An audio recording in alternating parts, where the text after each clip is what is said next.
I've always liked to try to push the edge on things a little bit and try different things, and because I've always had somebody, one time, the guy said, if it isn't broken, you aren't looking hard enough.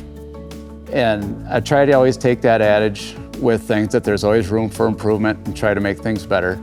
And so that's one reason why we've moved in with conservation. So we're always trying to make little tweaks with the system on that all the time. And I guess one reason why I tried to give this Tempo K planter a try too. It's just something new and different, and it just looked like there was some advantages to it, and thought I'd give it a try.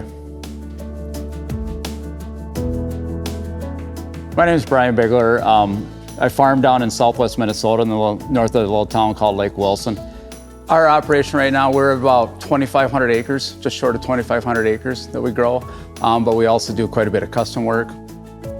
I am the 4th generation on it right now, and we got 3 young children, so we'll see if we continue on with the 5th generation sometime down the road. The main crops that we grow are corn and soybeans. About 10 years ago, we got into a little more on the conservation side of things. We used to do the conventional tillage, run through with the ripper in the fall, and field cultivator in the spring, and then plant. And then now we pull strips in the fall while we're planting our phosphorus and potassium. And then we come back in the spring and plant right into that strip.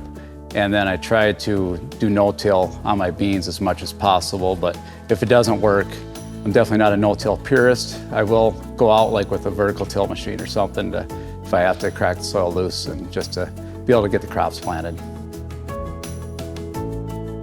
Besides being on the farm here, I got asked about 5-6 years ago to be on our State Corn Growers Association.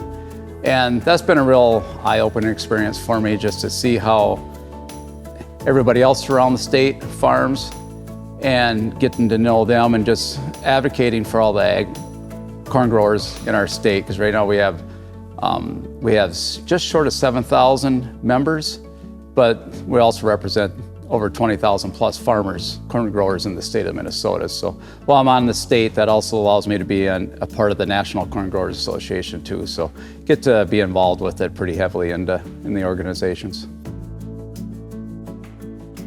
Weather's getting to be a big factor for everybody to get their crops in. Nowadays, our seasons seem to be shrunk up at the time we get to do it, like our planting windows and stuff has gotten a lot smaller. So now and labor's getting to be a harder issue too. So trying to get the equipment that allows us to get in on a timely manner and be able to get it done as soon as we can, and with as few people as we need, it definitely helps. I mean, a lot of the equipment nowadays is starting to go to high speed, and which is, at first I was kind of, I don't know if that's something the guy really needs, but as I've been using it now, I can definitely see advantages to it, and I think it's definitely can help out other people. This Väderstad one, this is the first one that I've used as a high speed. Just been doing comparisons on it with a per hour machine, per hour. My old one, at the speed I was running at, that was about 40 acres an hour. Now all of a sudden running with this one, same size planter, but I'm doing 60 acres an hour. So you start adding an extra 20 acres an hour onto your operation every day, that starts to add up pretty fast. It's just allows me to, when it's ready, and maybe I can wait, I don't have to push it quite as early where the conditions aren't just perfect. I can okay, maybe I can wait a day now that I have this capability, so I can get it put in better soil conditions and being able to go at it. The simplicity, I mean, it's a complicated planter, but it's also simple. That row meter is just very simple, and it just seems to work.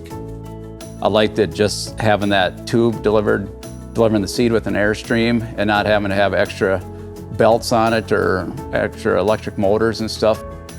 And I think a lot of this machinery seems like it's almost getting overly complicated at times. And the simpler that it can work, but do what it's supposed to do, guys are looking for that too. And I think this machine can definitely do that. The robustness of the row unit, it's definitely built heavier than my other one is. And I just see that the longevity of that row unit holding up a lot better than what my other one has been. So between being on the timeliness, the robustness of the row unit, and just the accuracy on the row meter, I think those are three definitely big benefits to the system, to the Tempo K. I think when they get in and see what this planner can do and the results that come with it, I think it's going to open some eyes, and I think people will take a look at it and definitely take consideration on it. So far this year with this planter, we've gotten all our corn put in with it so far. We just got a changeover the other day and just got going onto our beans. So we only have one field of beans in so far. So just made a few adjustments on it and stuff. Now while it's had some rain, and now we can get going on it again once it dries out. I've really enjoyed working with it. It seems to work very well. The row units, they seem to be plant fantastic. Of course, we'll find out better once we get emergence. We got some of the corn first stuff is just starting to emerge now. So, but overall, it was a really good experience running with it.